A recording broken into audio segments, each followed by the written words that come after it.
Franchise Interviews.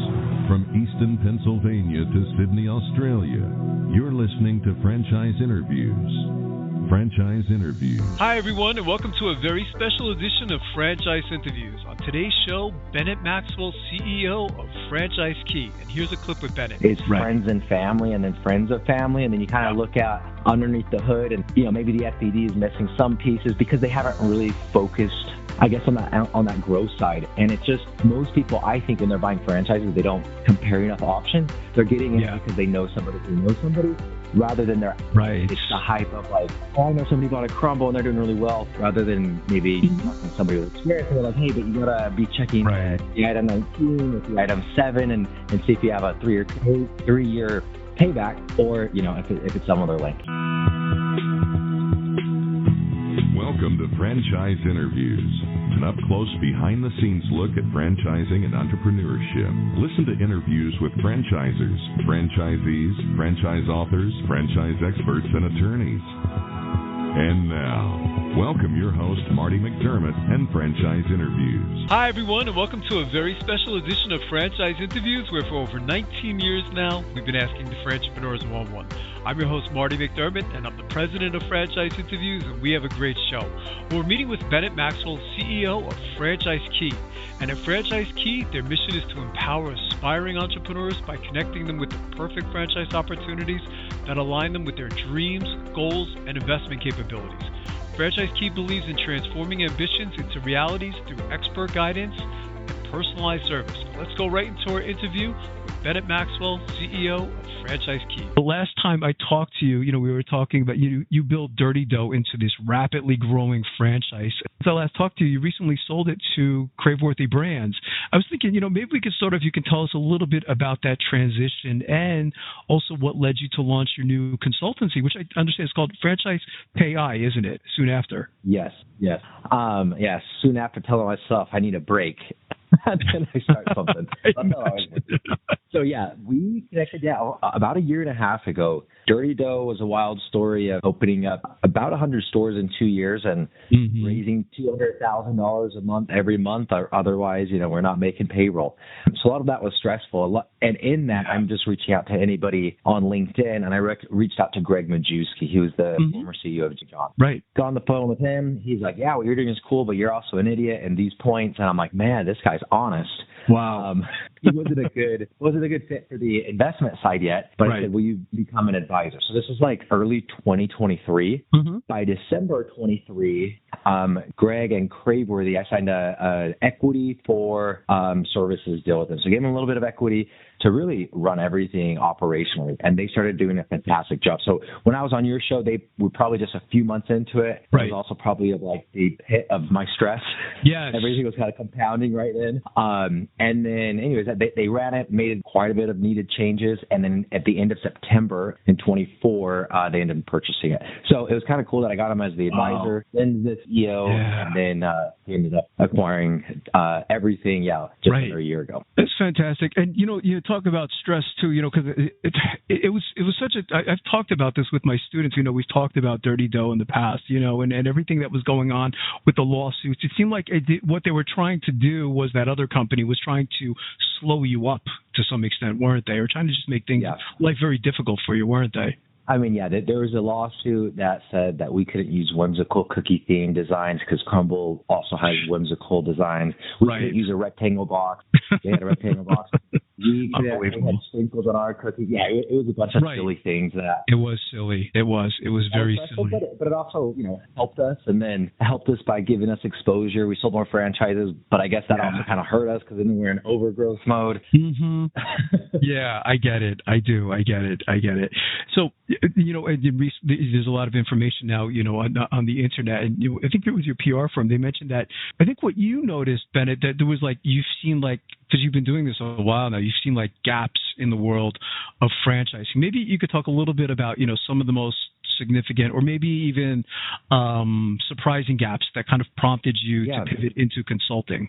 So one of Dirty Dough's franchisees, one of the first ones actually, his name's Ani. He owns a business called Glow Tanning. So he called me kind of right at like the month that I was selling, and he's like, hey, because what I did well with Dirty Dough, we sold 450 franchises in about 2 years. Wow. And before that was my background, a solar company, solar brokerage, whatever. So Ani says, hey, can you kind of show me how you built up the process? And I said, sure. And he goes, oh, by the way, like, how's Dirty Dough going? What's new? And I'm like, oh, I'm actually selling. This is my last month. He's like, hey, can you just come do it for me? Right. Like, sure. Right. So we started in like January. Okay. Selling for him. And I guess to answer your question, what's the gap? He has a brand that's been around for 15 years. Okay. They did franchising for 5 or 6. They have 115 locations, and they've never closed a store. They're either 19, really sexy, and I'm like, man, why haven't you guys sold more? So like the gap right there, I think, is like you have operations and then you have kind of sales, right? And they don't always match up. I'm a great salesperson. I need to go find a good operational person, and I could kind of be that, I guess, the rocket fuel with them. So like with Glow, we've taken them, they were at like 115 locations. We've sold 60 locations in the last 4 months. Wow, that's amazing. Just kind of identifying like what are the key points, what is unique about Glow Tanning that nobody else has, and it's I mean, for me, it's 15 years in business and 0 closures. Like how where are you going to find that, and then kind of just hounding that. Now that's different than what I try to do, which was I'm going to build a company, Dirty Dough, and the operations and logistics, and I'm going to build a food manufacturing company and do the sales all at the same time. And that was just too much. But, you don't know until you know. So I thought I could do it all. Exactly. Exactly. And we had Glow Tanning on our show, had Anya on the show. Oh, God, I want to say it was maybe about 5 months ago, and that's what I got out of it, too. Is they on the operational side, it was very impressive, not having any closures or anything like that. I said, oh, my God, I said, they seem to really have something there, so it was fantastic having you, kind of work with them. I was curious, the meaning behind the name, franchise. It's K-I. It sounds like there's a story there.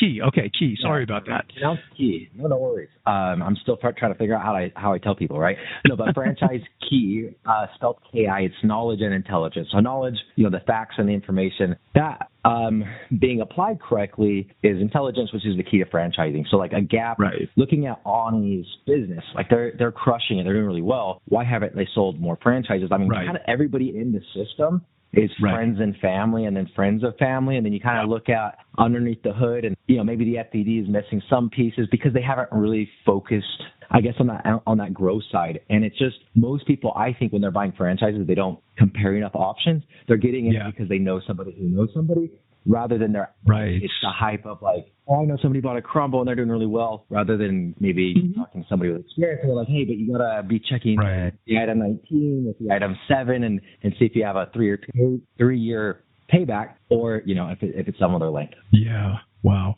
There's one of the things I was reading too, Bennett, was you identified there's kind of like, I guess there's this hesitancy to adopt novel technologies. It seemed like one of the key issues.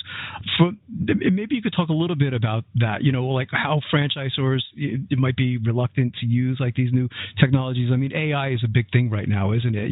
So I'm not sure how it fits into the world of franchising, but maybe you could talk a little bit about your experience with that, because that's interesting.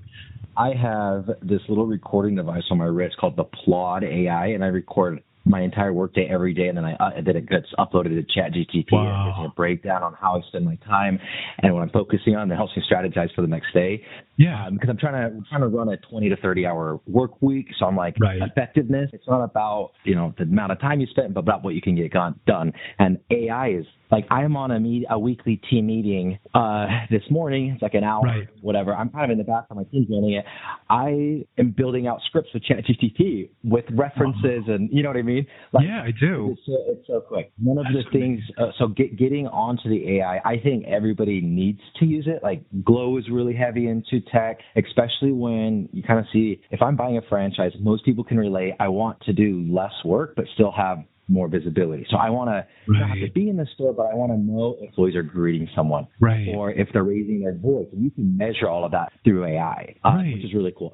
Another brand, Hello Sugar, is like a waxing salon. Same thing. It's like receptionist. They're only saying that their franchisees are spending 10 hours a week because it's like, what else do you do? It's all automated. Appointments come in, they show up, you hire estheticians that show up to the appointments to give those. And it's like, even if you wanted to work more, there's nothing for you to do because so much of it's automated. Oh my and then God. I joined a franchise brokerage as well, kind of like, to kind of get my feet wet in the industry. And I'm using a CRM that was probably created 8 years ago, Right. The franchisor on the sales side is very outdated and needs kind of some revamp and more of a video education and less of the, hey, I'm not going to give you any information unless you submit all of your information and then get on the call with me for an hour. Then maybe I'm going to show you my FDD. And I'm like, we're representing, we're leading with that. You could go and just find out all of the information without having to even talk with anybody, because I think that that's where buyers want. They want to be able to educate themselves.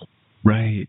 What's interesting about you is you kind of reminded me of, like, I don't even know if I mentioned this to you in the last podcast, but I kind of like an Anthony Robbins type of individual. You know what I mean? Is like you're very and you're very big on it's just like you talk about like those important things too. About like work-life balance and things like that. And I can see how important your family is to you and health and fitness and things like that.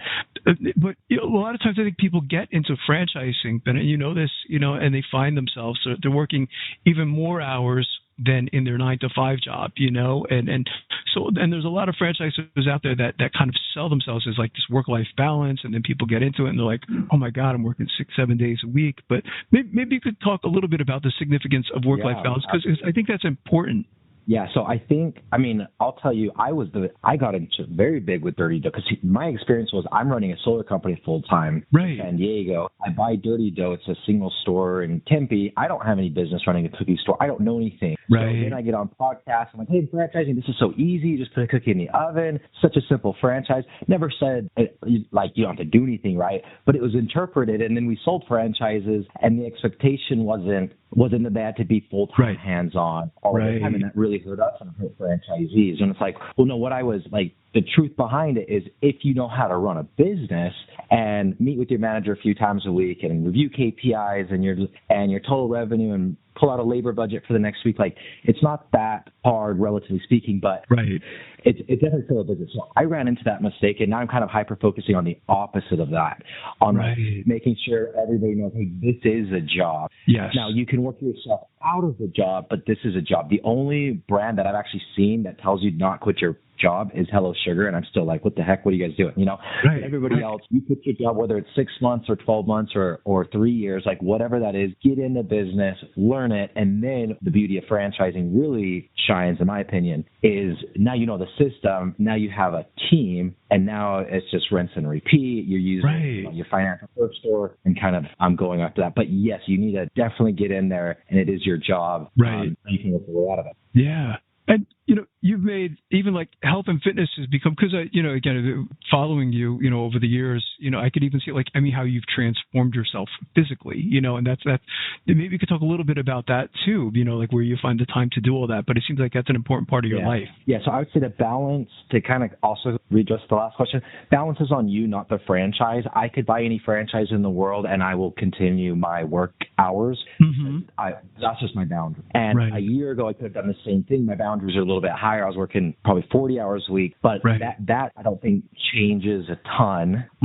It's because as far as the work-life balance, it's just, at least in my experience, it's just scary. You just have to take the leap. Whatever the boundary is that you now want, you just have to start doing it, and then life, oddly enough, kind of goes around you. So anyways, that's kind of what I'm thinking on the balance. As far as why it's important, this was my thought process, and hopefully this is helpful for everybody else. Getting to the end of what you want. So I want a franchise because I want money, because I want, and then a lot of people in there, because I want money, because I want a bigger house, because I had a bigger house and my kids have to share a room, and whatever that is. But really what you want is a bigger house so your kids don't have to share a room, so they fight less, so you feel more peace in your life. I don't know what that, I don't know what but it's an emotion. If your goal doesn't land on, I want to feel this certain way, then you could go get all the material things in the world and be like, crap, I don't, I guess, feel that way. So if you have the end in mind on, hey, I want a life with Dirty Dough, my mission statement was all around joy and fulfillment despite my dirtiness. Now with franchise, you kind of revamped it, and I feel like it's freedom from constant thought, like, pacifying the mind so you can live life with ease and gratitude. So that's kind of my focus now. And then it's a lot easier And I'm like, okay, do I want to take this call? Is this going to help me live a life of ease and gratitude? If I'm taking a call at 6 p.m. with my family, well, of course not. And then I make my decisions based on that metric rather than like, oh, I want $1 million. Because if I want $1 million, yes, that call, and I'm going to sacrifice my health and my family because I did that for years. Right. Exactly. It is. It's very impressive. So maybe we could talk a little bit like about the services, how Franchise Key works, Bennett. Like what's the whole process? Yeah.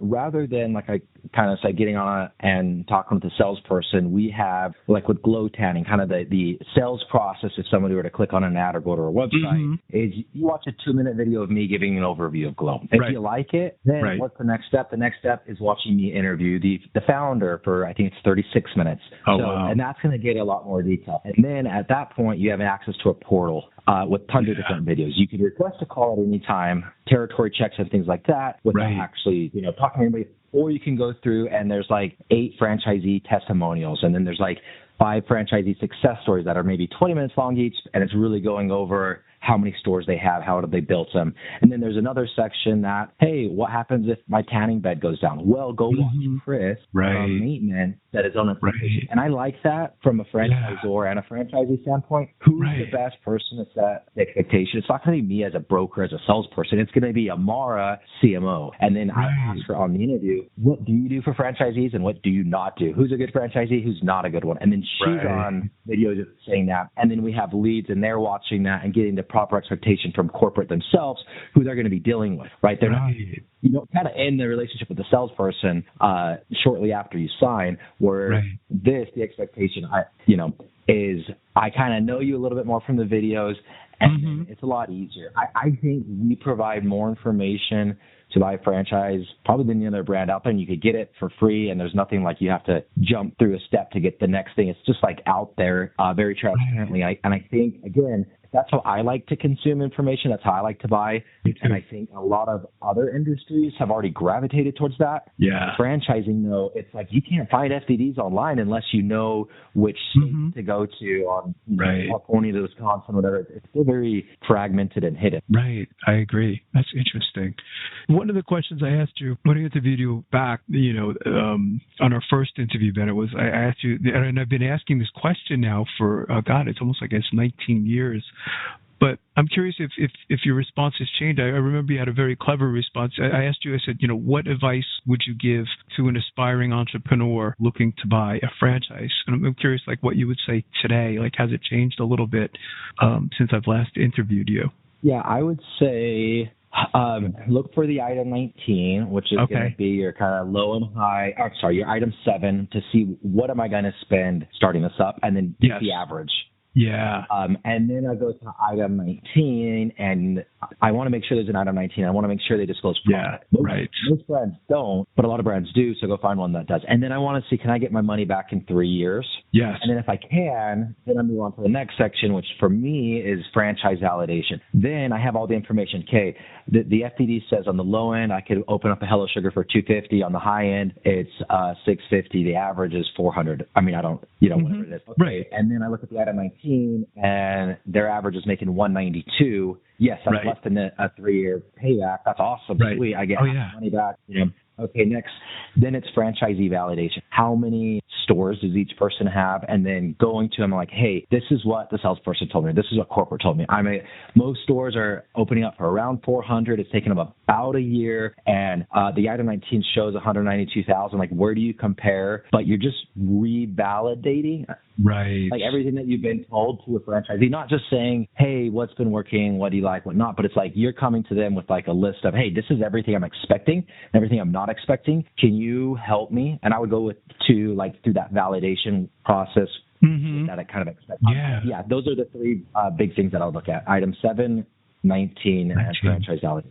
Yeah, I'm glad you said that about the whole 3-year thing, because I've always wondered myself, that I was speaking to someone recently, because I have so many contacts in the world of franchising, and there's a popular franchise out here in Lehigh Valley, Pennsylvania. I won't say their name, but the person was saying that it would take about 7 years to get your money back. And I said, that's a long time, isn't it? To, for everything you're putting in. 7 years, that seems like just too long, to get anything back. I'm glad you said the 3 years, because that sounds like a reasonable number, but sometimes people are hesitant to talk about those things, but, it's all really important. So I mean, when you're looking towards the future, Bennett, of Franchise Key, I mean, where do you see the organization, whether it's 1 year or 3 years or 5 years down the road? Yeah, let's call it a year down the road. We're selling like 20-ish territories, 20 to 30 territories for Glow per month. Doing the same with 5 brands, really picking when I say 3-year payback and you tell me they're 7-year payback, 7-year payback is obviously a lot worse than 3, but most brands you can't even calculate the payback because it's like 7 years or less. I mean, right. A really good brand that has I think Crumble's numbers this last year were still, they're like 120-something thousand profit, but now they're costing $700,000 to open up. You're like, is that right? Oh my God! Because it keeps kind of going up. So yeah, the 3-year payback. If you're comparing it to like stocks, right? I'm going to make 10%. Yeah. So really, in 8 to 9 years, I'm going to double my money. Or with franchising, hopefully you could double it in 3 if you choose the right brand. But not only are you doubling your money, you own the business, right? So right. I paid $400,000 for that Hello Sugar, and I made $192,000 a year after it's kind of up and running. Well, how much is that? I've already made my money back, and then some. And then how much money is that business worth, especially if I scale it on 5? Because if I own 5 and I try to sell, versus if I have 1, I try to sell, you get a much different multiplier on your profit. Yeah. And the return goes up drastically. Right. That's interesting. One of the questions I don't think I asked you in the last interview, it's just a funny story, like a side story, is that my son, he was talking to one of his friends, and she was up in the Poconos, and she called him up, and she said she was at a Dirty Dough, and so my son asked me, he said, have you heard of Dirty Dough? And I was like, of course, I've heard of them, you know what I mean? But I look at, what you've done, I mean, is really, it's very impressive, what do you, I guess where I'm going with this is, what do you like most about franchising, Bennett? On the mark that you were talking about, like the scalability is why I went into it. I had a solar company. It was going good. Like first year, did a few million in revenue. But this was in San Diego. I'm from Utah, and I'm seeing Crumble crush it. And I'm like, wait, but what's Crumble doing different than my business model? I'm like, oh, they're in franchising, and I'm not in franchising. Right, so I see. It's the ability to scale. As far as like if you're a business owner wanting to franchise your business, I think it's the ability to scale and get a bunch of product. If it's the other way of like, do I want to buy a startup or do I want to buy a franchise? I don't like startups. I don't know what I don't know. Like I would have never started Dirty Dough. I had to buy it. That wasn't a franchise. I remember that. Yeah. It would have been a franchise. I think it would have been a lot easier. But a franchising it's worked for someone else. Hopefully you're finding a franchise like Glow that it's worked for 100 other people, right? So it's worked for somebody else. Can I follow the same playbook? And if I do, what are my chances of success? Never 100%, but drastically higher just based on data than if you're just guessing. Right. But with you recognize the opportunity. What was interesting about you is because you were kind of similar to like a Ray Kroc for, Dirty Dough is, you kind of came in, but you also, you changed it too, right? I mean, that was a big thing with you is that you were able to, because your whole big thing is scaling the business, and I thought that was very impressive how you did that. You recognized franchising, but you also made changes to improve it and make it better. So what's the best way, Bennett, for our listeners to get more information on Franchise Key? I mean, is there any like websites they can go to? Or I know you have a podcast now too, don't you? Is it was it Deeper Than Dough? Yes. I'm trying to think. Yes. I saw it someplace.